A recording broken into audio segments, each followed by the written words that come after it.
Hello hello, good evening. आप लोगों को मेरी आवाज आ रही है? Good evening sir. आवाज आ रही है आप लोग को? Yes sir. Yes sir. अभी कितने लोग हैं टोटल?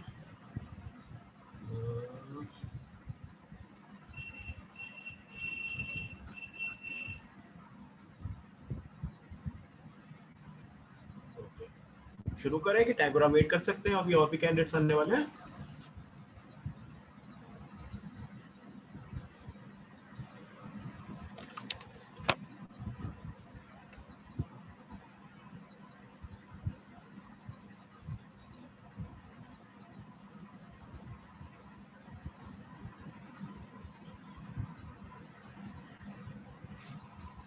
अच्छा, अब ये बताइए मुझसे, अभी जो ग्रुप में लोग हैं हमेशा अटैच हैं इसमें से कितने लोग हैं जिन्होंने अभी तक एआईपीजी का या किसी भी यूपीपीएससी का कोई एग्जाम दिया है अभी तक?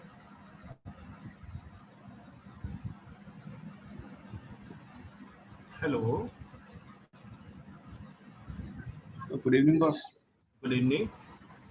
हाँ, मुझे बताइए कितने लोग ऐसे हैं जिन्होंने इसमें यहाँ पे किसी न किसी तरह का एंट्रेंस एग्जामिनेशन दिया है कभी भी, चाहे एआईपीजी का हो, चाहे यूपीएससी या यूपीपीएससी का, या किसी भी स्टेट पीएससी का। किसने दिया है? कोमल, मिथिलेश, रिया, रजनीश, शुभम? No sir. किसी ने नहीं दिया है?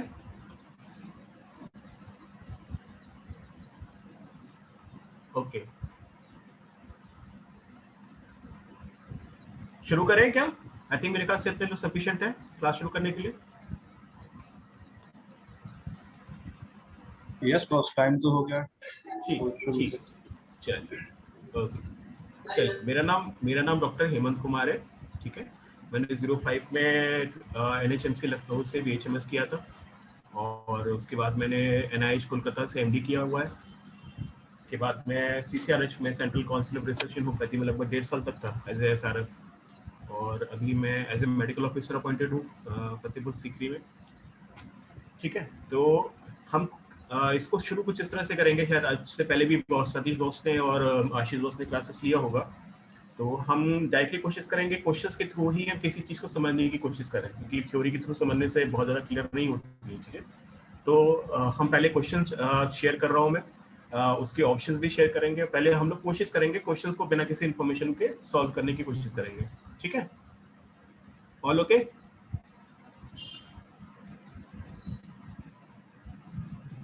All okay? Hello, yes sir. Yes sir. Clear है? मैं, अगर आप लोगों को प्रॉब्लम ना हो तो मैं नाम लेके आंसर्स पूछने की कोशिश करूं, चलेगा? चलिए कोशिश करते हैं। तो पहला क्वेश्चन है हमारे पास में, अ 16 years old young girl present with a history of fatigability, weakness and lethargy. Complete blood count reveals the hemoglobin is about 7, MCV is around 70, MCH is around 20 PG cell, or a red cell distribution width is around of 20.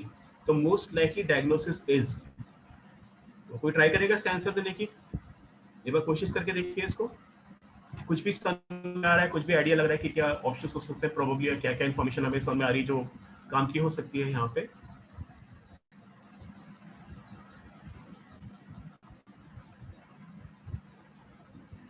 Shubham, yes sir. Shubham Verma. हाँ शुभम, एक बार try करो। No problem, अभी ऐसा नहीं है, हम ये सब लोग बिल्कुल स्टार्ट कर रहे हैं, तो मैं कोई बहुत ज्यादा मेडिकल एक्सपेक्ट नहीं कर रहा हूँ। फिर भी आप एटलीस्ट कोशिश करो कि क्या आंसर हो सकता है प्रोबेबली इसका।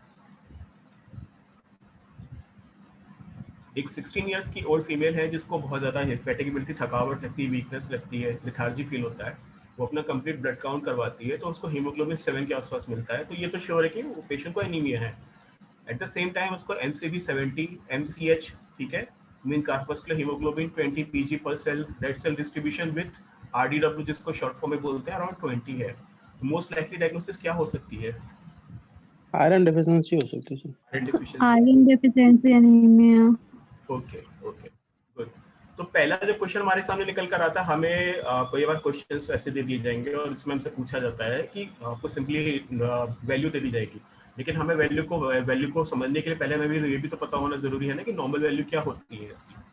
ठीक है, तो हमारी जो नॉर्मल वैल्यू निकल कर आती है, अगर हम याद करें फिर से, तो नॉर्मल रेंज एमसीबी की अप्रॉक्सिमेटली कितनी होती है, 80 to 100 फेमटोलीटर।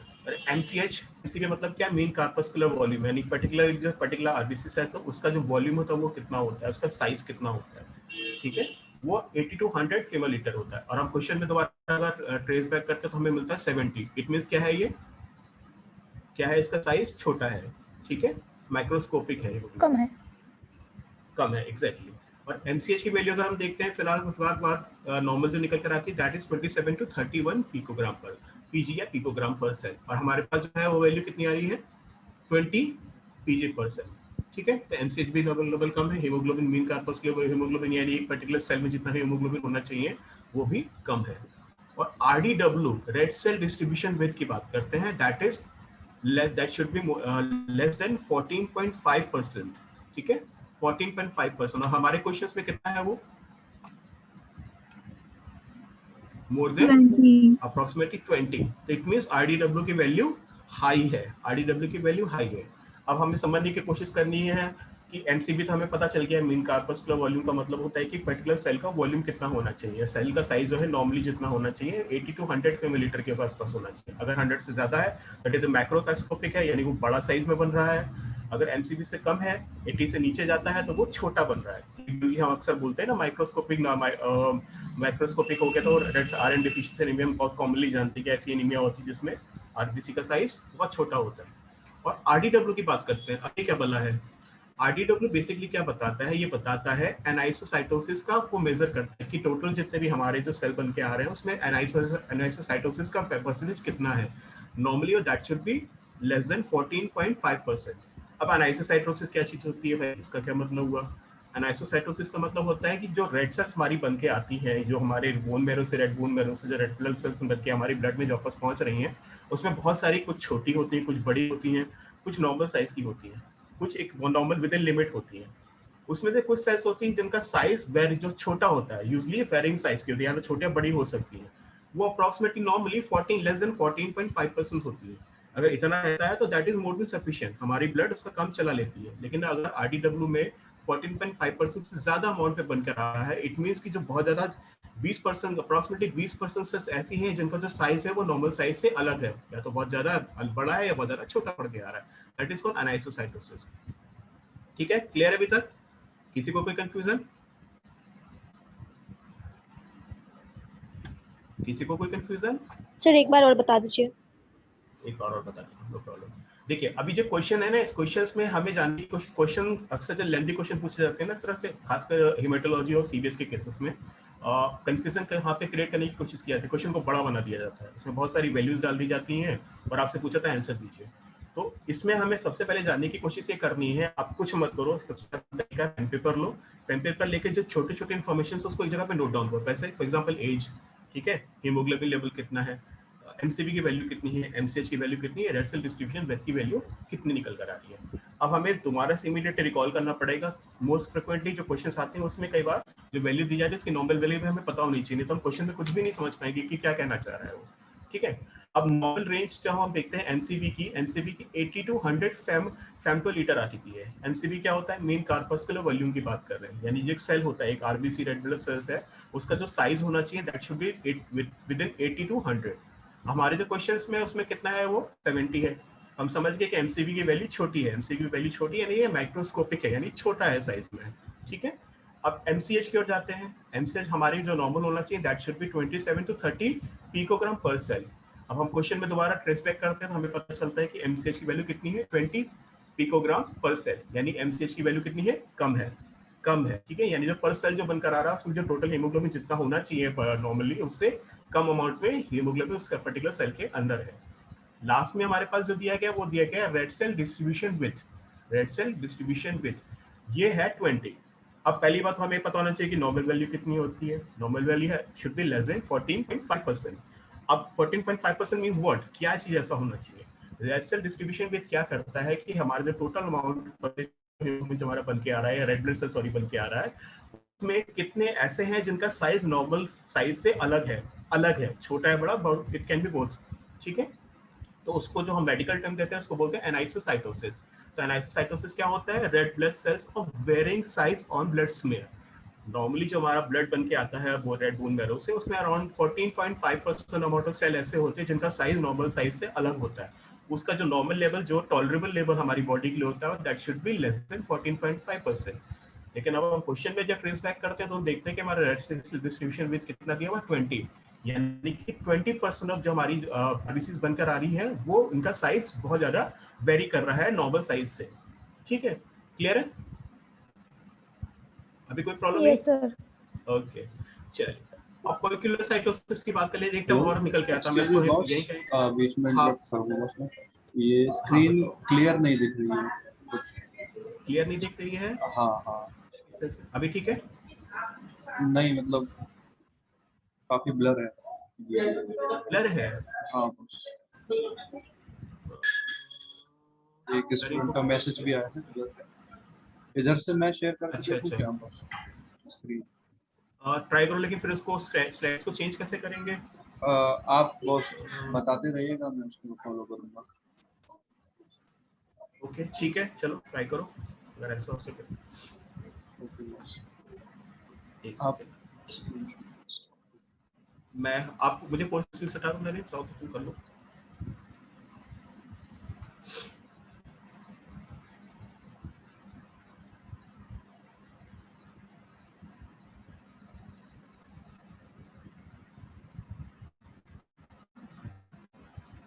यस सर, अभी क्लियर है। अभी क्लियर है?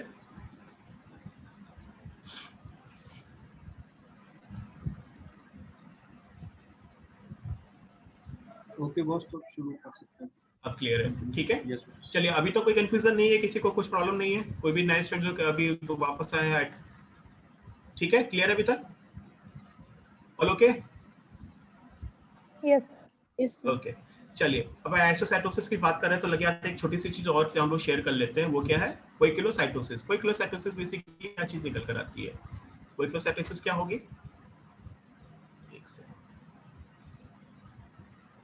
हाँ, जिस तरह से हम एनाइसोसाइटोसिस से बोलते हैं कि वेरियस साइज के रेड ब्लड सेल्स बन रहे हैं, उसी तरह से वेरियस शेप के बने, कोई गोल है, कोई क्या कहते हैं हैप्पैज़र्डली बना हुआ है, कोई हल्का सा परपेंडिकुलर जैसा कुछ लग रहा है, तो उस तरह के अगर वेरियस शेप निकल कर आते हैं, उसकी परसेंटेज को जब चेक किया जाता है तो उसको बोलते हैं कोइक्युलोसाइटोसिस। ये मैं ऐड कर दे रहा हूँ फिलहाल, हालांकि इसका इस क्वेश्चन के साथ कोई रिलेशनशिप नहीं है, ठीक है? All okay? चल, नेक्स्ट स्लाइड कर दो प्लीज। चलिए, अब हम बात कर रहे हैं, हमें पता चल गया दो चीजों को, इन्फॉर्मेशन हमें खासकर यहाँ पे मिल गई है। थोड़ी ऊपर कर लो, ये थोड़ा लकड़ी आगे बढ़ा दो, लकड़ी एक बार आगे बढ़ा दो। ये क्या फोन से कर रहे हो शिखर? और लगा दे, एक मोटी और लगा दो बस।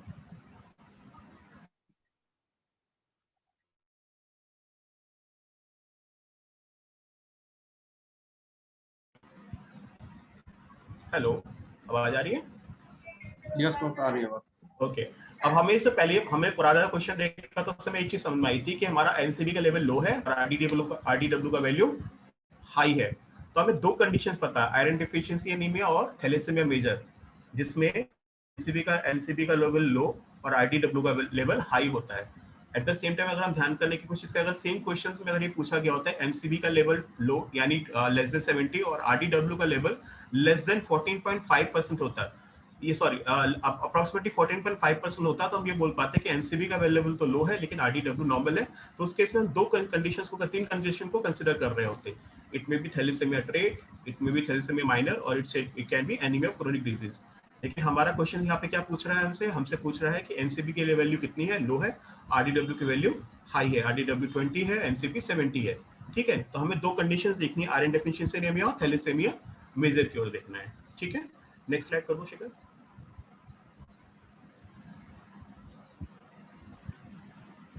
ठीक है, तो आरडीडब्ल्यू बेसिकली क्या करता है, नॉर्मल आरडीडब्ल्यू अगर यूजफुल है तो डिस्टिंग्विश करता है कि आयरन डेफिशिएंसी एनीमिया, ठीक है, जिसमें हाई आरडीडब्ल्यू और नॉर्मल या टू लो एमसीबी होगा, ठीक है, जिसको हेटेरोजाइगस थैलेसीमिया से अलग करता है, ठीक है। हम पहले भी डिस्कस कर चुके हैं, it's suggest a state of increase एनाइसोसाइटोसिस, ठीक है। इनफैक्ट ये इंक्रीज एनाइसोसाइटोसिस में बताता है, ये इंक्रीज आरडीडब्ल्यू, ये बहुत ज्यादा पहले ही आयरन डिफिशिएंसी एनीमिया में सबसे पहले प्रोमिनेंट और सबसे अर्ली फीचर देखने को मिलता है। इनफैक्ट लो एमसीबी की वैल्यू भी शायद ना मिले, इससे पहले ही हमें ये इंक्रीज आरडीडब्ल्यू देखने को मिल जाता है, ठीक है। It is often detectable before significant microcytosis, hypochromia और एनीमिया इज अपेरेंट, यानी हाइपोक्रोमिया या माइक्रोसाइटोसिस या एनीमिया जो हमारा आयरन डेफिशिएंसी एनीमिया के फीचर्स होते हैं, इसके डिटेक्ट होने से पहले भी क्या कहते हैं हमें बता सकता है कि हमारी बॉडी में इस पर्टिकुलर पेशेंट में आयरन डेफिशिएंसी एनीमिया हो सकती है, ठीक है। In contrast to thalassaemia anisocytosis tend to be mild और एब्सेंट, ठीक है। हालांकि हमें ध्यान रखने की कोशिश करनी है कि इंक्रीज आरडीडब्ल्यू 90 to 100% सेंसिटिव होता है आयरन डेफिशिएंसी एनीमिया में, लेकिन सिर्फ 50 to 70% केसेस में स्पेसिफिक मिलता है। अच्छा मुझे बताइए, यहाँ पे सेंसिटिव है और स्पेसिफिक में कंफ्यूजन है किसी तरह का किसी को, कि क्या होता है सेंसिटिविटी, क्या होता है स्पेसिफिक? जो स्टेटमेंट दिया गया है कि increase RDW 90% to 100% sensitive for iron deficiency anaemia, but only 50 to 70% specific for iron deficiency anaemia. कोई कंफ्यूजन है किसी को? आपको कुछ पूछ सकते हो अगर आप नहीं जान रहे हो इस बारे में तो। क्लियर है सबको इस बारे में, what is sensitivity, what is specificity? So please tell. Okay, 100 for example आपने आयरन डेफिशिएंसी एनीमिया के बारे में सस्पेक्ट किया, ठीक है, और आपने क्या करते हैं आरडीडब्ल्यू को क्या करते हैं चेक करने की कोशिश की, तो 90 to 100% पेशेंट अप्रॉक्सिमेटली, अगर आपने 100 पेशेंट का आपने पूरा ले लिया, पूल ले लिया और सोचा कि ये सारे के सारे डेफिशिएंसी एनीमिया के पेशेंट हैं, तो इन सारे पेशेंट में कितने पेशेंट में आरडीडब्ल्यू की वैल्यू इंक्रीज्ड होगी? अगर इंक्रीज वैल्यू होगी तो हम आयरन डेफिशिएंसी एनीमिया बोल सकते हैं। तो अगर आपने 100 पेशेंट लिया है तो आउट ऑफ 100 90 to 100% पेशेंट में आरडीडब्ल्यू आपको हाई देखने को मिलेगा। इट मींस कि 90 to 100% सेंसिटिविटी है, अगर आयरन डेफिशिएंसी का पेशेंट है तो ये आपको देखने को 90 to 100% पेशेंट में मिल जाएगा। अप्रोक्सीमेटली 10% पेशेंट में ऐसा हो सकता है कि आरडीडब्ल्यू की वैल्यू नॉर्मल मिल जाए आपको।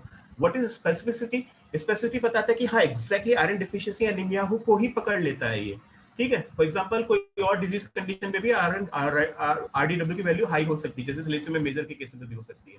तो ये आपको 50 to 170% क्लियर कर देगा कि आयरन डेफिशिएंसी एनीमिया क्या ही केस है, किसी और डिजीज कंडीशन का नहीं है, ठीक है। चलिए नेक्स्ट शेयर करें,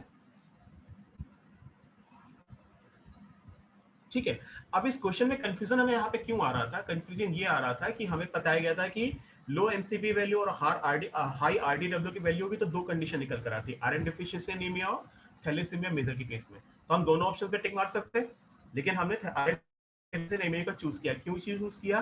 कि हम देखते हैं although high RDW may be seen in thalassemia major, the clinical presentation of this patient in hemoglobin of 7 and age of 16 is not consistent with the diagnosis of thalassemia major। क्यों? Thalassaemia major के cases में ज्यादातर haemoglobin level बहुत ज्यादा लो होता है और ज्यादातर उसका जो एज ऑफ प्रेजेंटेशन होता है वो बहुत अर्ली एज में देखने को मिलता है।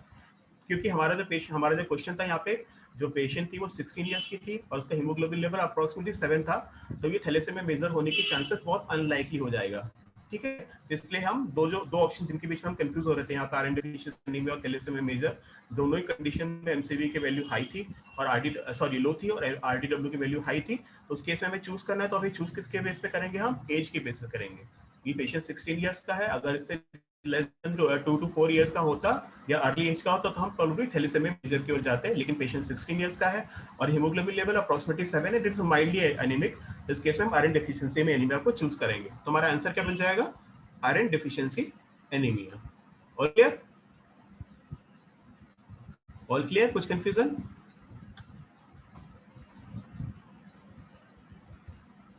चलिए शेखर नेक्स्ट स्लाइड कर दो, ठीक है। अब थोड़ा सा थैलेसीमिया मेजर के बारे में जान लेते हैं। इसको कूलीज एनीमिया भी कहते हैं। It is a most severe form of beta thalassaemia, exhibit a symptoms within the first 2 years of life। मैंने बताया था ना, within the first 2 years of life ये patient usually age of presentation इसकी ये होती है, और often between 3 to 6 month of the birth. जो हमारा पेशेंट का क्वेश्चन में था उसकी एज थी 16 इयर्स, नॉट लेस देन या अप्रोक्सीमेटली 2 इयर्स, ठीक है। तो थैलेसीमिया मेजर के केस में जो हीमोग्लोबिन का लेवल होता है that is should be less than 7 ग्राम पर डेसीलीटर, और वहां पे पेशेंट की वैल्यू जो थी वो 7 के आसपास थी, इसलिए हमने आयरन डेफिशिएंसी एनीमिया को थैलेसीमिया मेजर के ऊपर प्रेफरेंस दी थी पर्टिकुलर क्वेश्चन के अंदर। हाँ, अगर उसमें एज उन्होंने कम कर दी होती है, अप्रोक्सीमेटली 2 इयर्स कर देते और हीमोग्लोबिन का लेवल लेस देन 7 कर देते, तो हम वहां पे थैलेसीमिया मेजर को टिक करते, ना कि आयरन डेफिशिएंसी एनीमिया को टिक करते। ठीक है, क्लियर है? इसी तरह से थैलेसीमिया इंटरमीडिया की बात कर लेते हैं। थैलेसीमिया इंटरमीडिया होगा तो हीमोग्लोबिन कितना होगा, 7 to 10 ग्राम पर डेसीलीटर होगा। एमसी की वैल्यू 15 to 80 फ्लो होगी और एमसी 16 to 24 होगा। यानी अगर इस केस में भी पूछ लेते हैं, अगर आपको हीमोग्लोबिन का लेवल 7 to 10 कर देते और एज स्पेसिफिक नहीं, इसको और लोअर कर देते, तो हम यहाँ पे थैलेसीमिया इंटरमीडिया को भी चूज सकते थे। ठीक है, अभी तो क्लियर है, कोई कंफ्यूजन नहीं है। चलो नेक्स्ट करो शेखर। चलिए अगला क्वेश्चन का आंसर कौन देने की कोशिश करेगा? किससे पूछा जाए?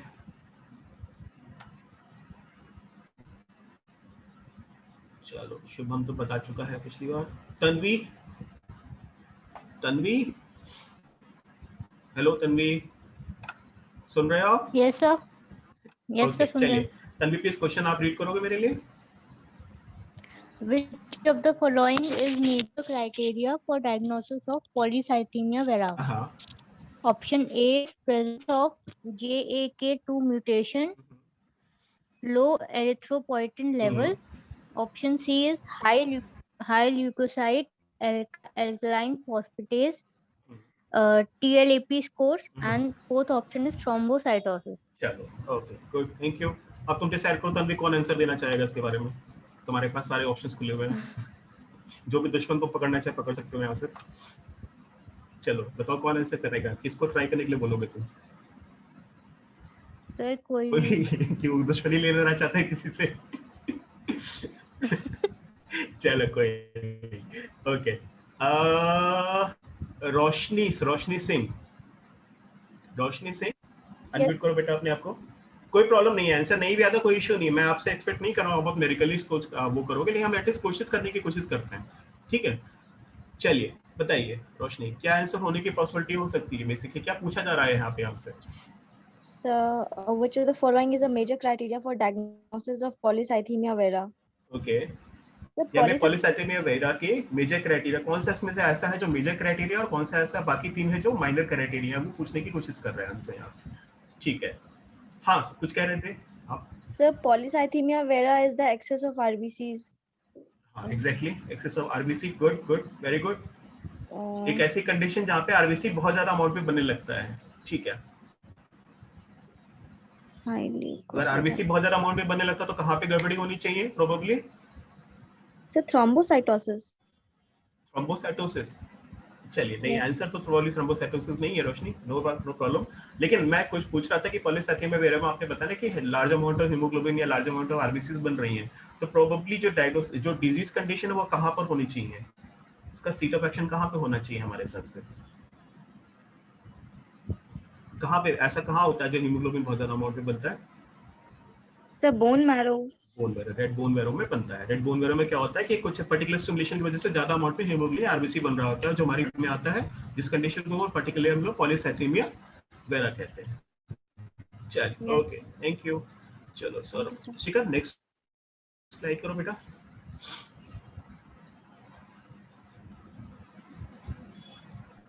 चलिए, जैसे कि अभी हमें बताया गया था, polycythaemia vera is stem cell disorder characterized by panhyperplastic and it is a malignant condition and neoplastic marrow disorder, red bone marrow disorder में neoplastic हो रही है, कैंसर कंडीशन है, malignant है और panhyperplastic है। panhyperplastic माने जितने भी रेड बोन मैरो सेल्स होते हैं सबके सब हाइपरप्लास्टिक हो जाते हैं, ज्यादा अमाउंट में अपना प्रोडक्ट बनाना शुरू कर देते हैं। इस कंडीशन में होता क्या है, an elevated absolute red blood cell mass, elevated absolute red blood cell mass, red blood cell mass का जो absolute वैल्यू होता है बहुत हाई हो जाता है, because of that uncontrolled red blood cell production होता है, बहुत ज्यादा अमाउंट में red blood cell बनने लगती है। एनीमिया का जस्ट अपोजिट कंडीशन है, वहाँ पे कम हो रहा था, यहाँ पे बहुत ज्यादा अमाउंट में बनने लगता है। लेकिन मैंने अभी बताया था कि पेन हाइपरप्लास्टिक है, यानी कि सारे के सारे जितने भी मैरो सेल्स होते हैं सबके सब क्या कहते हैं, हाइपर एक्टिव हो जाते हैं। इसलिए ये कंडीशन किसके साथ कंप्लीट मिलती है हमें, white blood cell, myeloid cell होती है वो भी ज्यादा अमाउंट में व्हाइट ब्लड सेल बनाने लगती है, प्लेटलेट भी बनता है बड़ा ज्यादा अमाउंट में बनने लगता है, इसलिए मेगाकैरियोसाइटिक प्रोडक्शन है। ठीक है, which is due to an abnormal clone of haemopoietic stem cells. अब स्टेम सेल्स की हीमोपोएटिक में अबनॉर्मल क्लोनिंग हो जाती है, यानी म्यूटेशन एक तरह से कह सकते हैं, with increase sensitivity to different growth factor for maturation.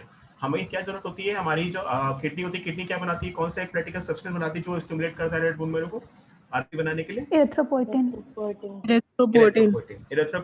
Erythropoietin जब बनता है तो वो क्या करता है, हमारे रेड बोन मैरो को क्या कहते हैं, एक सेंसेशन देता है, एक स्टिमुलेट देता है कि भाई हमें ज्यादा अमाउंट में आरबीसी की जरूरत है। ठीक है, तो वो ज्यादा अमाउंट में आरबीसी बनाता है, जिसकी प्रोसेस को हम लोग बोलते हैं एरिथ्रोपोइसिस। एरिथ्रोपोइटिन से बनता है एरिथ्रोपोइसिस। ठीक है, तो अब यहाँ पे क्या हो रहा है कि क्या कहते हैं, स्टेम सेल्स में क्या कहते हैं, अबनॉर्मल क्लोनिंग हो जा रही है, यानी एक तरह से म्यूटेशन हो जा रहा है, वो अलग तरह से स्टिमुलेट हो जा रहा है और ज्यादा अमाउंट में जितनी रिक्वायरमेंट होती है बॉडी को, उससे ज्यादा अमाउंट में आरबीसी, डब्ल्यूबीसी और प्लेटलेट बनाना शुरू कर देता है। ठीक है, प्रीडोमिनेंटली इसमें रेड ब्लड सेल का मास ज्यादा बढ़ जाता है, इसलिए इसको पॉलीसाइथेमिया वेरा भी इस कंडीशन को बोलते हैं। पॉलीसाइथेमिया से समझ रहा साइथेमिया मतलब सेल्स, और पॉली यानी बहुत सारी सेल बन रही है, तो पॉलीसाइथेमिया वेरा इस कंडीशन को बोल देते हैं। लेकिन हमारा क्वेश्चन हमसे क्या पूछ रहा है, हमारा क्वेश्चन हमसे पूछ रहा है कि भाई इसमें कौन सा मेजर क्राइटेरिया और कौन सा माइनर क्राइटेरिया है।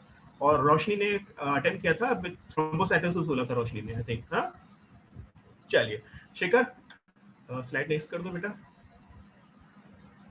चलिए अब हम WHO की प्रपोज्ड जो क्या कहते हैं क्राइटेरिया है उस पर डिस्कशन करके देखते हैं हमें क्या क्या बताया जा रहा है, मेजर क्राइटेरिया क्या क्या है इसके अंदर। रोशनी आप कुछ पढ़ोगे इसको? Yes, sir. The major criteria is hemoglobin more than 18.5 gram per deciliter in men, and it's more than 16.5 gram per deciliter in women, or evidence on increased red cell volume. And the second one is presence of JAK2 mutation. तो दो major criteria उन्होंने basically बताने की कोशिश की। अगर main है उसमें हीमोग्लोबिन लेवल मोर देन 18.5 आ रहा है, अगर फीमेल है मोर देन 16.5 आ रहा है, और evidence of increase red cell volume, यानी रेड सेल वॉल्यूम जितना अमाउंट जो हमारा जो ब्लड होता है, जिसमें सीरम और प्लाज्मा भी बाकी सारी चीजें होती हैं, उसमें पर्टिकुलर वॉल्यूम ऑक्यूपाई करता है रेड सेल। अगर रेड सेल ज्यादा अमाउंट में बनेगा तो ऑब्वियसली जो टोटल हमारा जो प्लाज्मा होगा या सीरम होगा उसमें ज्यादा अमाउंट में रेड सेल क्या करते हैं उसको ऑक्यूपाई करेगा, तो इंक्रीज रेड सेल वॉल्यूम देखने को मिल जाता है। और एट द सेम टाइम जो प्रेजेंस ऑफ JAK2 म्यूटेशन मिल रहा है, यानी दो जो मेजर क्राइटेरिया है वो मेजर क्राइटेरिया इंक्लूड करे गए हैं। और हमारे क्वेश्चन में क्या पूछा गया था, क्वेश्चन में ऑप्शन ए था, that was presence of JAK2 mutation. ठीक है, बैक कर सकते हैं। ठीक है, which of the following is a major criteria for diagnosis of polycythaemia vera, presence of JAK2 mutation. All clear, कोई कंफ्यूजन नहीं है? क्वेश्चन थोड़ा सा आसान था अगर हमें क्राइटेरिया पता है तो। ठीक है, माइनर क्राइटेरिया की बात कर लेते हैं। कोमल श्रीवास्तव, कोमल माइनर क्राइटेरिया पढ़ेंगे एक बार?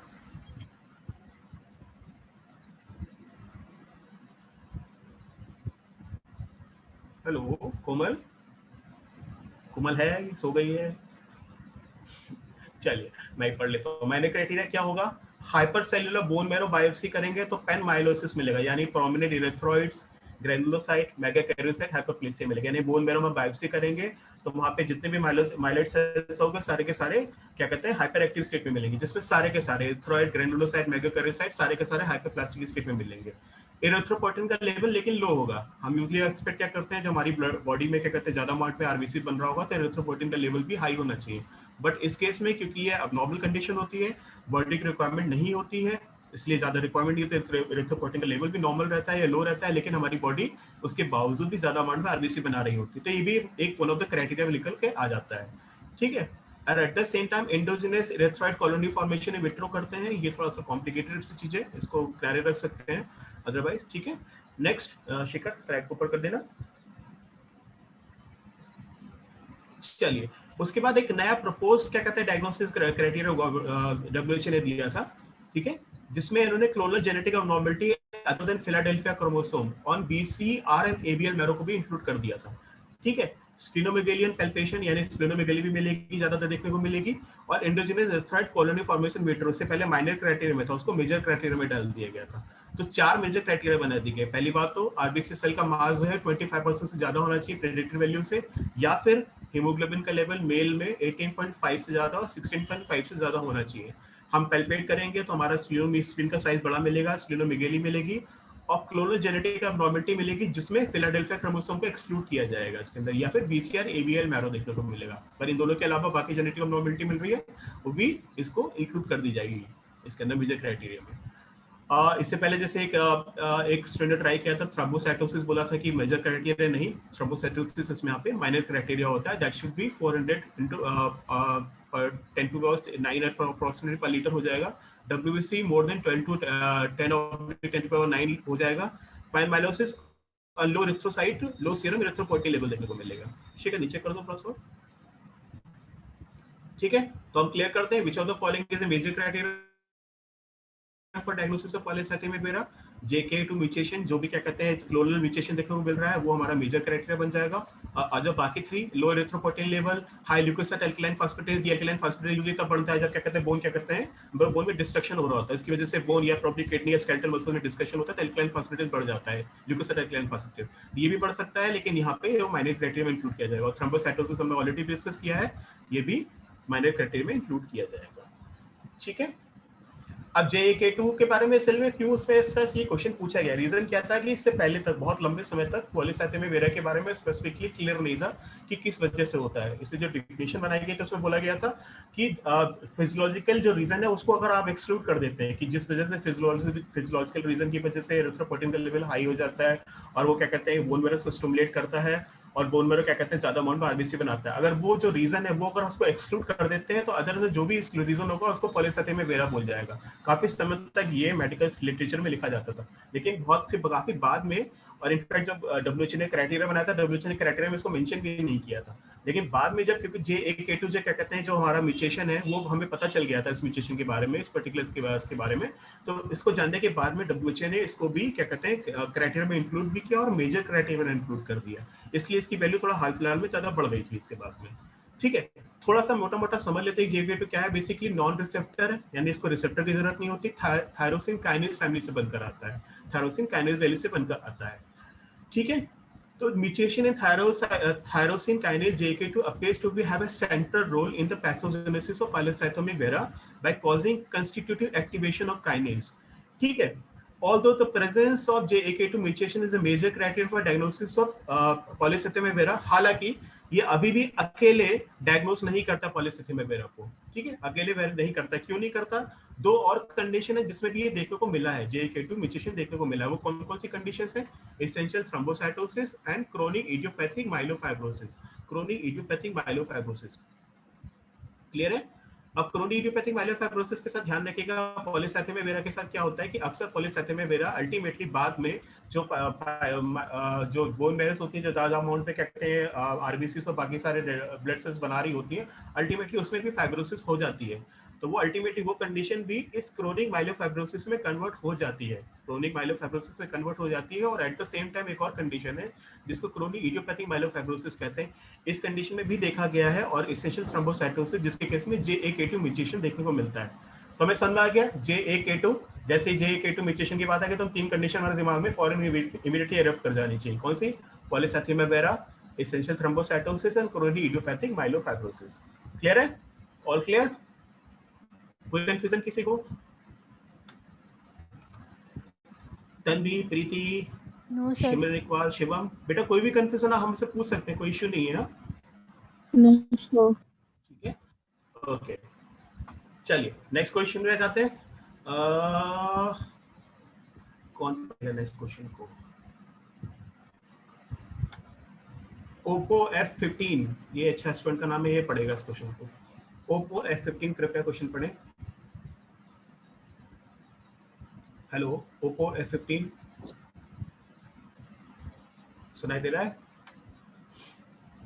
अनम्यूट कर लो अपने आप को। Oppo भाई नाम बदलो नहीं, इसी नाम से बुलाते रहेंगे तुम अगली क्लास में भी। Oppo F15 सुनाई दे रहा है आपको बेटा? या सैमसंग M20, मुझे लग रहा मोबाइल का प्रचार कर रहा मिलकर यहाँ पे। सैमसंग M20 आप भी ट्राई कर सकते हो। नहीं बोलोगे? दोनों कंपनियां गुस्सा है भाई, चलो कोई बात नहीं। अमिता, अंजलि, अमिता दोनों में से कोई ट्राई करेगा? अमिता बेटा पढ़ो।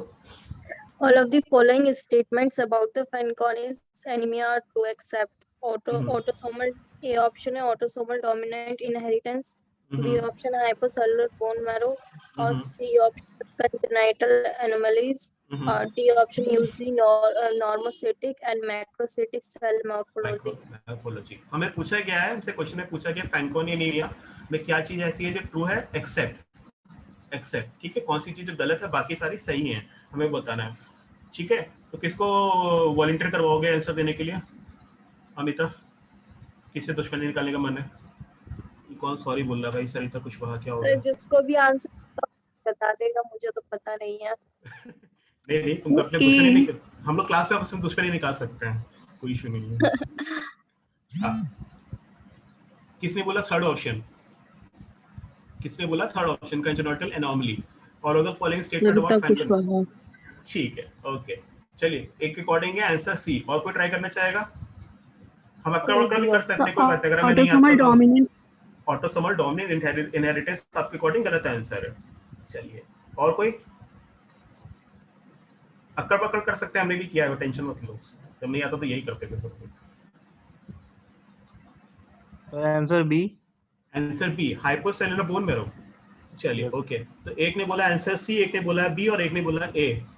काफी आंसर ए, अंजलि सिंह बोल रहे हैं आंसर ए। चलिए ठीक है, चलो सीखा, नेक्स्ट ट्राई करते हैं। आंसर जानने से पहले कोशिश करते हैं आंसर को समझने की, क्यों भाई ऐसा है। चलिए, what is Fanconi anaemia? It is inherited hypoproliferative aplastic anaemia. Aplastic anaemia ए, प्रीति श्रीवास्तव भी बोल रही ए। चलो ओके, तो तीन लोगों ने ए बोला है, एक ने बी बोला है, एक ने सी बोला है। चलिए गुड। तो बेसिकली फैंकोनी एनीमिया क्या है? हाइपोप्रोलिफरेटिव यानी क्या, जितना होना चाहिए उस अमाउंट में कम हो रहा, हाइपो मतलब कम है। इनहेरिटेड यानी इनहेरिट हो सकती है, एक पेशेंट से दूसरे पेशेंट इसकी जनरेशन को जा सकती है। मिथिलेश सिंह बोल रहे हैं ए, गुड। चलिए, तो ये क्या है? ए प्लास्टिक एनीमिया, यानी कि ए प्लास्टिक एनीमिया का मींस क्या होता है कि बोन मैरो काम ही नहीं कर रही, बोन मैरो बिल्कुल काम ही नहीं कर रही। अब ये इनहेरिट कैसे होता है? दो तरह से हो सकता है, ऑटोसोमल रिसेसिव और एक्स लिंक्ड डिसऑर्डर के फॉर्म में। ऑटोसोमल रिसेसिव और एक्स लिंक्ड डिसऑर्डर के फॉर्म में। और इमीडिएटली याद करो, हमें वहां पे बोला गया तो ऑटोसोमल डोमिनेंट। तो हम क्लियर हो गए, पहली दो लाइन में हमें क्लियर हो गया है भाई साहब कि इसका आंसर क्या निकल के चला। इसका आंसर ए होगा, ए गलत है। फैंकोनी एनीमिया ऑटोसोमल डोमिनेंट नहीं होता है। फैंकोनी एनीमिया ऑटोसोमल रिसेसिव या फिर कुछ केसेस में एक्स लिंक्ड डिसऑर्डर भी हो सकता है। फैंकोनी एनीमिया जितने टाइप के क्या कहते हैं जो इनहेरिटेंस पाए जाते हैं, उसमें टोटल 13 सब टाइप देखने को मिलते हैं। ठीक है, with exception of only one subtype, that is subtype B. That is subtype B X linked recessive होता है। अदरवाइज बाकी जितने 12 सब टाइप्स हैं वो सारे के सारे ऑटोसोमल रिसेसिव देखने को मिलते हैं। ऑटोसोमल रिसेसिव टाइप होगा यानी इनहेरिट करता है ना, ये एक डिजीज कंडीशन अपने आगे की जनरेशन को दी जा सकती है, इनहेरिट की जा सकती है। तो किस तरह से करता है? या तो ऑटोसोमल रिसेसिव होगा या फिर एक्स लिंक्ड डिसऑर्डर होगा। तो 13 सब टाइप में सिर्फ एक ही ऐसा सब टाइप है जिसको सब टाइप बी बोलते हैं, जो एक्स लिंक्ड होगा, बाकी सारे सब टाइप ऑटोसोमल रिसेसिव होंगे। तो हमारे को ऑलरेडी यहीं पे ये आंसर मिल गया कि फैंकोनी एनीमिया ऑटोसोमल डोमिनेंट नहीं होता है, बाकी सारी कंडीशन सही है, इसके साथ में कंडीशन मिल जाती है। बेसिकली ये है क्या? That is an anemia that is associated with pancytopenia. Pancytopenia polycythaemia vera से जस्ट अपोजिट है। पॉलीसाइथेमिया वेरा में WBC भी हाई हो रहा था, आपका क्या कहते हैं प्लेटलेट भी हाई मिल रहा था, आरबीसी का लेवल भी हाई मिल रहा था। लेकिन ये कैसी कंडीशन है? यहाँ पे पैनसाइटोपिनिया, ये सारी की सारी जो वैल्यूज हैं WBC, प्लेटलेट, आरबीसी सबकी सब डाउन हो रही है। ठीक है, तो this is anaemia which is associated with pancytopenia और एंड प्रोग्रेसिव यानी एक बार में नहीं, धीरे धीरे करके बोन मैरो फेलियर देखने को मिलता है। ठीक है, दोबारा अगर इस क्वेश्चन के नेक्स्ट लाइन पढ़ते हैं तो हम क्या समझाते हैं कि पैनसाइटोपिनिया डेवलप्स इंसीडियसली, धीरे धीरे बढ़ता है, इसलिए धीरे धीरे बोन मैरो फेलियर देखने को मिलता है। और प्रेजेंट एज ऑफ प्रेजेंटेशन इसकी मोस्टली कहां पर होती है? 5 to 10 इयर्स के बीच में, 5 से 10 साल के पास में अप्रॉक्सिमेटली ये कंडीशन एज ऑफ प्रेजेंटेशन आती है और ये कंडीशन डेवलप होती है जहां पे पेशेंट को पैनसाइटोपिनिया मिल जाता है देखने को। ठीक है, अब ये कंडीशन भी प्री मैलिग्नेंट स्टेट है, यानी जब ये कंडीशन पेशेंट में आपको देखने को मिले, जब आपको ऐसा पेशेंट मिले जिसकी एज अप्रॉक्सिमेटली 5 to 10 इयर्स है, जिसकी आप आरबीसी काउंट सीबीसी काउंट कराओगे तो आपको पता चलता है कि तीनों प्लेटलेट काउंट भी WBC और हीमोग्लोबिन तीनों के तीनों लो हो रहे हैं। ठीक है, और अगर आप प्रोबेबली इसका या एक्सलिंग या ऑटोसोमल रिसेसिव करवा पाओ, हालांकि वो पॉसिबल नहीं होता है क्लिनिकली, आप ये बता सकते हो ये कंडीशन प्री मैलिग्नेंट है, यानी इसकी कंडीशन की हालत ठीक नहीं है पेशेंट की।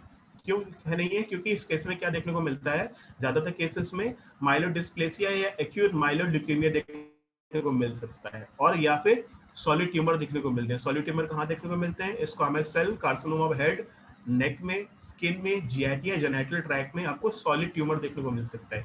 यानी अल्टीमेटली ये कंडीशन कहाँ पे डेवलप हो जाएगी? मैलिग्नेंट कंडीशन में डेवलप हो जाती है, यानी पेशेंट की प्रोग्नोसिस अच्छी नहीं होती है, प्रोग्नोसिस अच्छी नहीं होती है। ठीक है, क्लियर है? तो हमें आंसर क्या मिल गया शेखर? नेक्स्ट स्लाइड कर दो प्लीज बेटा। ठीक है, तो हमें पता चल गया फैनकोनीमिया के बारे में। थोड़ा सा और देख लेते हैं कि बेसिकली किस तरह से प्रेजेंट होता है, क्या निकल कर आता है। आंसर तो हमें क्लियर हो गया मेरे ख्याल से, आंसर तो अभी बोलने में कोई कंफ्यूजन नहीं है। ऑटोसोमल डोमिनेंट तो फैनकोनीमिया होता ही नहीं है, ऑटोसोमल रिसेसिव या एक्स लिंक्ड रिसेसिव हो सकता है। ठीक है, तो ये ऑटोसोमल रिसेसिव होगा मोस्ट ऑफ द केसेस में, यानी 12 सबसेट में देखने को मिलता है। पॉजिटिव फैमिली हिस्ट्री देखने को मिलेगी, यानी फैमिली में भी किसी न किसी तरह की कंडीशन रही होगी। इसमें क्या होता है, क्रोमोसोमल इंस्टेबिलिटी देखने को मिलती है। क्रोमोसोमल इंस्टेबिलिटी सिंड्रोम होता है जो इनहेरिट करता है, जिसमें क्या होता है, क्रोमोसोम का फ्रीक्वेंटली ब्रेकेज हो रहा होता है, इंक्रीज ब्रेकेज देखने को मिल रहा था। और ब्रेकेज के साथ में क्या होता है, डीएनए की आपस में क्रॉस लिंकिंग हो रही होती है, क्रॉस लिंकिंग हो रही है, जिनकी वजह से माइटोमाइसिन एमएमसी बोलते हैं, या डाइपॉक्सी ब्यूटेन बोलते हैं, दो लिंकिंग एजेंट होते हैं। उनकी वजह से क्या कहते हैं, क्रोमोसोम बार बार टूट रहे हैं और आपस में क्रॉस लिंकिंग कर रहे होते हैं। ठीक है, ये पैथोलॉजी के क्वेश्चन में कई बार पूछा जा सकता है इसके बारे में। थोड़ा सा नीचे कर दो शेखर। हेलो, हाँ बस, थैंक यू। ठीक है, तो हमें देखने बस इसमें क्या देखने को मिल रहा है, प्रोग्रेसिव बोन मैरो फेलियर देखने को मिलेगा। तो पैनसाइटोपिनिया हमने डिस्कस कर लिया। हाइपोसेलुलर मैरो देखने को मिलेगा। एप्लास्टिक एनीमिया मिलेगी, लेकिन एनीमिया कैसी होगी, नॉर्मल क्रोमिक नॉर्मोसाइटिक, यानी हीमोग्लोबिन आरबीसी का लेवल तो कम होगा, लेकिन जो उनकी जो सेल की साइज और उसका जो कलर होगा वो बिल्कुल नॉर्मल रहेगा देखो। और कुछ केसेस में नॉर्मल क्रोमिक लेकिन मैक्रोसाइटिक मिल सकता है, लेकिन most of the cases normal chromic normocytic मिलेगा। हमारी जो नॉर्मल क्रोमिक नॉर्मोसाइटिक वाली जो लिस्ट है ना, उसमें फैनकोनीमिया को भी ऐड करना है हमें यहाँ पे। ठीक है, प्रीडोमिनेटली देखने को मिलता है। इसके अलावा क्या मिलेगा, क्योंकि बोन मैरो में प्रॉब्लम हो रही होती है, अल्टीमेटली क्या कहते हैं, प्रॉब्लम वुड उसका हाइपोप्रोलिफरेटिव हो रहा था, उसमें बहुत सारी एनॉमलीज देखने को मिलेगी। स्ट्रेचर होगा, पेशेंट का स्ट्रेचर भी शॉर्ट होगा, क्योंकि हीमोग्लोबिन भी नहीं बन रहा है, और एट द सेम टाइम उसकी क्या कहते हैं, हीमोग्लोबिन जो बोन मैरो है वो भी क्या कहते हैं, इफेक्ट हो रही है। तो शॉर्ट स्ट्रेचर देखने को मिलेगा। रीडिंग बोन में एनॉमलीज देखने को मिलेंगी। हिप और स्पाइन बोन में एनॉमली देखने को मिलेंगी। कैफे लेटर स्पॉट यानी हाइपर पिगमेंटेड स्पॉट्स देखने को मिल सकते हैं आपको। रेनल स्ट्रक्चर्स में एनॉमली मिलेगी, नहीं हाइपोगोनाडिज्म मिलेगा। माइक्रोसिफेली बच्चे का सर छोटा मिलेगा देखने को। माइक्रोथेल्मिया मिलेगा। एपिकेंथल फोल्ड छोटे मिलेंगे, यानी कान के पास में जो फोल्ड्स है वो भी छोटे मिलेंगे। इसके अलावा ईसोफेगल एट्रेशिया, ट्रैकोएसोफेगल फिस्टुला देखने को मिल सकता है। इनपरफोरेटेड एनस और कार्डिक मालफॉर्मेशन भी देखने को मिल सकता है, कार्डिक मालफॉर्मेशन देखने को मिल सकता है। ये याद करने को मैं आपसे क्यों बोल रहा हूँ, बेसिकली क्या होगा ना, कई बार क्वेश्चंस में आपको ये क्या कहते हैं, कंडीशन दे दी जाएगी, इस तरह से कंडीशन दे दी जाएंगे और एक छोटा सा आपको लिंक दे दिया जाएगा, बोल दिया जाएगा भाई साहब ये एक्स लिंक्ड डिसऑर्डर है, सॉरी ऑटोसोमल डिसऑर्डर है, और पेशेंट ये कंडीशन प्रेजेंट लेकर आया हुआ है। एट द सेम टाइम बोलते हैं हीमोग्लोबिन लेवल को कम है, इमीडिएटली फट से क्लियर हो जाएगा ये कंडीशन जिसके बारे में बात कर रहे हैं, ये फैनकोनी एनीमिया के बारे में, इसकी क्लिनिकल मैनिफेस्टेशन के बारे में पता होना चाहिए। ठीक है, शेखर नीचे कर लो। ठीक है, आंसर क्लियर है। जिसने ए बोला था अपनी पीठ थपथपा सकते हो, आराम से बोल सकते हो कि ऑटोसोमल, हमने आंसर सही दिया था। ठीक है, तो ऑटोसोमल डोमिनेंट कंडीशन ये नहीं होता। अभी तक किसी क्वेश्चन, कोई सजेशन, फीडबैक? ऑल ओके, मान के चलो सब ठीक है। ओप्पो F15, सैमसंग M20 बढ़िया। भाई नाम बदल लो यार, किसी नाम से बोलता रहो, बदल लो। चलिए एक last question, such of the following investigation पड़ेगा। दिव्या सिंगल या सचिन कुमार निषाद? सचिन, दिव्या बेटा आप पढ़ोगे? चलो क्वेश्चन पढ़े, दिव्या पढ़ेगी या सचिन आंसर देगा? चलो सचिन तैयार रहो। Which of the following investigation should be done immediately to best confirm a non-matched blood transfusion reaction? A.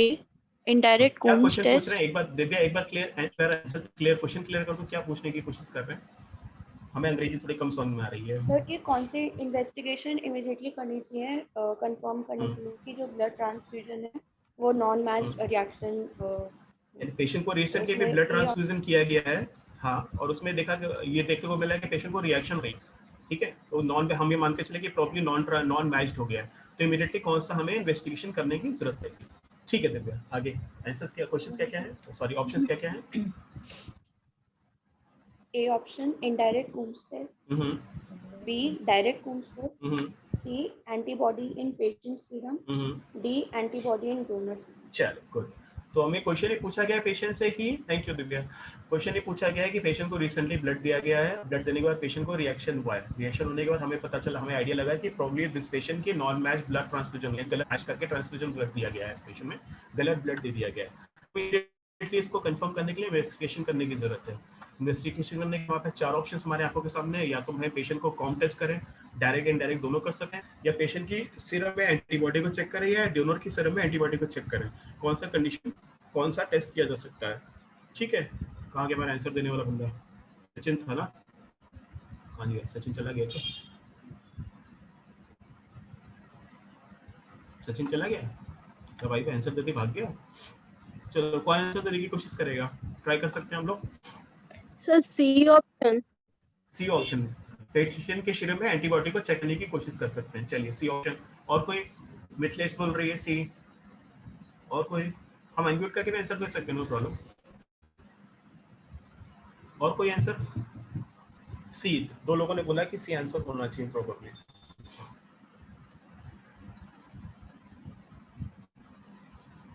चलिए इसके बारे में आगे पढ़ते हैं थोड़ा सा। शिखर नेक्स्ट स्लाइड कर दो बेटा।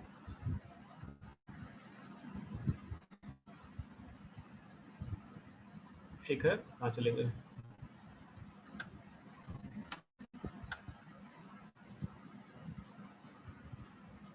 शिखर नेक्स्ट स्लाइड कर दो।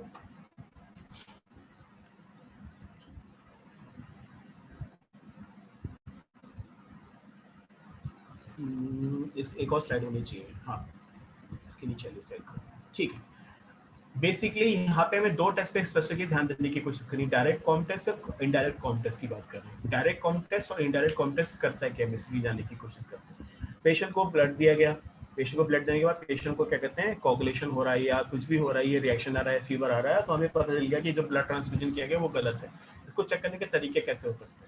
सीधी सी बात है कि हमें गलत ब्लड दे दिया गया है। अब हम इनडायरेक्ट कॉम टेस्ट की बात करें, इंडायरेक्ट कॉम टेस्ट क्या करता है? 2 तरह के टेस्ट होते हैं कॉम टेस्ट, इसको डायरेक्ट और इनडायरेक्ट टेस्ट कहते हैं। बेटा सी आंसर इसका नहीं था, ठीक है, क्यों नहीं है देख लेते हैं अभी इसको। ठीक है, डायरेक्ट कॉम टेस्ट क्या करता है और इनडायरेक्ट कॉम टेस्ट में क्या डिफरेंस होता है? सिंपल सी बात है, यहाँ पर क्या होता है, आरबीसी के आसपास ही एंटीबॉडीज अटैच होते हैं। ठीक है, आरबीसी के आसपास ही एंटीबॉडी अटैच होते हैं और हम क्या करते हैं, आरबीसी को कॉम रिएजेंट से क्या करते हैं, ऐड करते हैं और वहाँ पे हीमोलाइसिस होते हैं। तो आइडिया लग जाता है कि पेशेंट का आरबीसी क्या कहते हैं, यहाँ पे पेशेंट के आरबीसी के अगेंस्ट एंटीबॉडीज बने हुए हैं। लेकिन हमारी कंडीशन में क्या देखने को मिला था कि पेशेंट के आरबीसी के बारे में हमें कुछ नहीं पता कि वो आरबीसी किस टाइप की नहीं है, तो हम उसके एंटीबॉडी को सीरम में डिटेक्ट करने की कोशिश करते हैं। यहाँ पे एंटीबॉडीज अभी आरबीसी के साथ अटैच नहीं हुए हैं, आरबीसी के साथ अटैच नहीं हुए हैं, तो हम क्या कहते हैं, सीरम को बाहर निकालते हैं। उस सीरम के अंदर हम डिफरेंट टाइप के आरबीसीज विद अलग डिफरेंट टाइप एंटीजन्स को ऐड करते हैं और जानने की कोशिश करते हैं, ऐड कॉम एंटीजन को अटैच करते हैं। और जब फ्लोकुलेशन या फिर क्या कहते हैं कोगुलेशन होता है, तो हम आइडिया लगाते हैं कि पेशेंट को किस टाइप की प्रॉब्लम है, यहाँ पे देखने को मिल सकती है। हम देखें कहाँ पे देखने को मिलेगा, यूज क्या हुआ है, प्री ट्रांसफ्यूजन रिएक्शन, ये ट्रांसफ्यूजन से पहले या फिर क्रॉस मैचिंग अगर हो रही हो तो उस केस में इसको किया जाता है, इनडायरेक्ट कॉम टेस्ट को किया जाता है। प्री नेटल एंटीबायोटिक रिएक्शन अगर हो रहा होता है, यानी कि क्या कहते हैं बच्चे से प्लेसेंटा के थ्रू आईजीडी क्रॉस कर रहा होता है और बच्चे में हीमोलाइसिस हो रही है, तो उस केस में भी हम क्या करते हैं, इनडायरेक्ट कॉम टेस्ट को करते हैं। डायरेक्ट कॉम टेस्ट कहाँ पे किया जाता है, जब हमें ऑलरेडी पता है कि हीमोलाइसिस हो रही होती है अच्छी खासी, तो ऑटोइम्यून हीमोलाइसिस अगर हो रही हो, वार्म या कोल्ड हो रही हो, या ड्रग इंड्यूस्ड हीमोलाइसिस हो रही हो, या एलोइम्यून हीमोलाइसिस हो रही है सच एक हीमोलाइटिक डिजीज और इन्फेंट, या एलोइम्यून हीमोलाइटिक ट्रांसफ्यूजन रिएक्शन, इस केसेस में हम डायरेक्ट कॉम टेस्ट करते हैं। इनडायरेक्ट कॉम टेस्ट को लेकर कंफ्यूजन हो रहा होगा थोड़ा सा, मैं क्लियर कर दे रहा हूँ। बेसिकली होता क्या है, मान लीजिए आपने पेशेंट का ब्लड ग्रुप है ए, पेशेंट का ब्लड ग्रुप है ए, तो पेशेंट के ब्लड ग्रुप में एंटीजन कौन सा होगा? ए होगा। अब पेशेंट को अगर आप पेशेंट के ब्लड ग्रुप में एंटीजन ए है, तो अगर कौन सा ब्लड दे देंगे तो पेशेंट को क्या कहते हैं, प्रॉब्लम होगी, रिएक्शन आएगा। एंटीबॉडी कौन सी होगी? ए होगी। क्लियर है, कोई कंफ्यूजन है इस बात पे? मान लीजिए हमने पेशेंट के सीरम को ले लिया, ठीक है, पेशेंट के सीरम को ले लिया, उसमें कुछ पर्टिकुलर एंटीबॉडीज हैं। अब हमने क्या किया, डिफरेंट टाइप के ए एंटीजन वाले, बी एंटीजन वाले, ए बी एंटीजन वाले, ओ एंटीजन वाले, इवन आरएच एंटीजन वालों को के आरबीसीज को उसके साथ ऐड कर दिया और कॉम एंटीजन को भी ऐड कर दिया। अब जो भी एंटीबॉडीज होगी, मान लीजिए इसके साथ ए है, ए किसके साथ रिएक्ट करेगा, कौन सी एंटीबॉडी से रिएक्ट करेगा? अगर एंटीजन ए होगा, एंटीबॉडी ए होगी तो कौन सी एंटीजन के साथ रिएक्ट करेगी वो?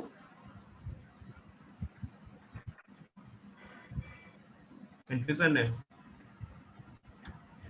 कंफ्यूजन है, कुछ कंफ्यूजन है, लग रहा है कंफ्यूजन है कुछ। चलिए बेसिकली सिंपल सी बात है कि हमने क्या कहते हैं सीरम ले लिया जिसमें हमें पता चला कि कुछ एंटीबॉडीज हैं डिटेक्ट हुई हैं, ये नहीं पता कौन सी टाइप की एंटीबॉडी है। अब हम बहुत डिफरेंट टाइप के आरबीसीज के एंटीजन्स को एक एक करके उसके सैंपल में ऐड करते जाएंगे और रिएक्शन देखने की कोशिश करेंगे। उससे हमें आइडिया लग जाएगा क्या कहते हैं कि इस पेशेंट के अंदर जो एंटीबॉडीज है वो इस पर्टिकुलर एंटीजन के रिएक्ट कर रहा है, फ्लोकुलेशन कर रहा है यानी, या फिर क्या कहते हैं प्रेसिपिटेशन कर रहा है। आइडिया लग जाता है कि ये क्या कहते हैं ये क्रॉस मैचिंग हो रही है, यहाँ ये क्रॉस मैचिंग देखने को मिल रही है, क्योंकि इसको यहाँ पे क्या कहते हैं एंटीबॉडी आरबीसी से अटैच नहीं है इसलिए इसको इनडायरेक्ट कॉन्टेस्ट बोल देते हैं, और क्योंकि आरबीसी दूसरे कंडीशन में डायरेक्टली अटैच होती है इसलिए उसको हम कॉन्टेस्ट बोल देते हैं। ठीक है, क्वेश्चन वापस करते नीचे करना शिखर।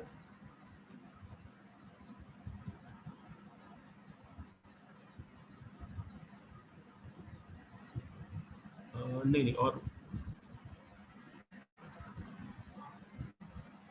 यार क्वेश्चन पे जाओ शिखर। ठीक है, हमसे यहाँ क्या पूछा जा रहा है, पेशेंट से बोला गया, पेशेंट को ब्लड दिया गया, ब्लड देने के बाद क्या कहते हैं उसको ब्लड ट्रांसफ्यूजन रिएक्शन हुआ, उसके हमको चेक करना है कि नॉन मैच है कि नहीं है। तो हम यहाँ के जब से पहले जब एक्सप्लेनेशन में देखने की कोशिश कर रहे हैं क्या देखने को मिल रहा है कि ट्रांसफ्यूजन रिएक्शन को चेक करने के लिए प्री ट्रांसफ्यूजन या फिर क्या कहते हैं क्रॉस मैचिंग को चेक करने के लिए हम इनडायरेक्ट कॉम टेस्ट करते हैं। एंटीबॉडी पेशेंट ने सिरम, एंटीबॉडी पेशेंट ने सिरम भी किसने आंसर किया था, किसी ने क्या हो रहा है कि सिरम एंटीबॉडी मिल रही है, इसका कोई तरीका नहीं है इसको करने का, इसको अल्टीमेट करने के लिए आपको इनडायरेक्ट कॉम टेस्ट ही करना पड़ जाएगा अल्टीमेटली। ठीक है, तो ये इसका आंसर जो कराएगा वो इनडायरेक्ट कॉन्टेस्ट निकल कर आएगा। इनफैक्ट अगर आप दोनों में अगर आपका आंसर सी भी सही हो सकता था प्रोबेबली इस क्वेश्चन के आंसर में, लेकिन आप प्रीडोमिनेटली देखोगे तो इनडायरेक्ट कॉन्टेस्ट ही क्या कहते हैं इसमें आपको चूज करना पड़ जाएगा इसके अंदर। अगर ये नहीं होता तो सी आंसर भी सही माना जा सकता था इसके अंदर में। ठीक है, ऑल क्लियर है, कोई कंफ्यूजन है, कोई कंफ्यूजन है किसी तरह का? बेटा हाँ ना बोली तो भी मैं आगे समझ पाऊंगा कि मुझे आगे आपको किस तरह से पढ़ाना है। कोई इशू नहीं, अगर आपको नहीं समझ में आ रहा है कोई इशू नहीं, मैं नहीं बोल रहा कि आप बहुत क्लियरली बुक पढ़ के आए हैं, बहुत ज्यादा समझ में आया होगा चीजों को। किसी तरह को कोई कंफ्यूजन है तो बताइए मेरे को। अगर आप नहीं बोल रहे तो मैं मान के चलो सब कुछ ठीक चल रहा है, दिमाग में सब कुछ ऑल क्लियर है। ठीक है, चलिए ये मेरा लास्ट क्वेश्चन था आई थिंक। Thank you. ठीक है, पीएम से रिलेटेड हम पीएम ही आगे डिस्कस करेंगे। मैं स्पेसिफिकली हेमेटोलॉजी और सीवीएस पढ़ाऊंगा आप लोगों को। दो जो मेन सबसे कॉमन टॉपिक जिससे सबसे ज्यादा क्वेश्चन पूछे जाते हैं उन दोनों चैप्टर्स को मैं क्लियर कवर करने की कोशिश करूंगा, दोनों टॉपिक्स को।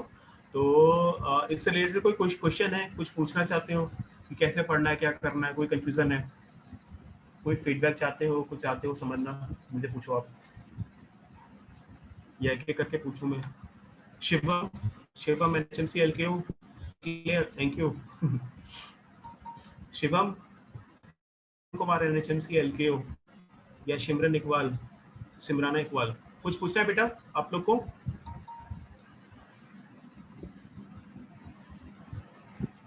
कुछ पूछना है बेटा? मिथिलेश, अमिता, दिव्या, संजीव, सर इतने सारे बेटा वैल्यूज, पूछोगे नहीं तो सर इतने सारे वैल्यूज हाँ, रहते बोलिए। हैं, इसमें याद नहीं होते हैं जो एमसीवी, एमसीएच और ये सब। हाँ, ये स्टार्टिंग में थोड़ा सा कंफ्यूजन लगता है ना, क्योंकि लगता है कि बहुत सारे हैं, लेकिन आप जब बार बार फ्रीक्वेंटली क्वेश्चन देखते रहोगे ना तो आपको आइडिया लग जाए कि सारे वैल्यूज रखने की जरूरत नहीं पड़ती है, सारी वैल्यूज रखने की जरूरत नहीं पड़ती है। स्पेशली ये वैल्यूज पूछी जाती है ना, ये हेमेटोलॉजी के केसेस में बहुत पूछते हैं, या फिर आपका जो लिवर है जीआईटी वाली कंडीशन उसमें काफी पूछी जाती है।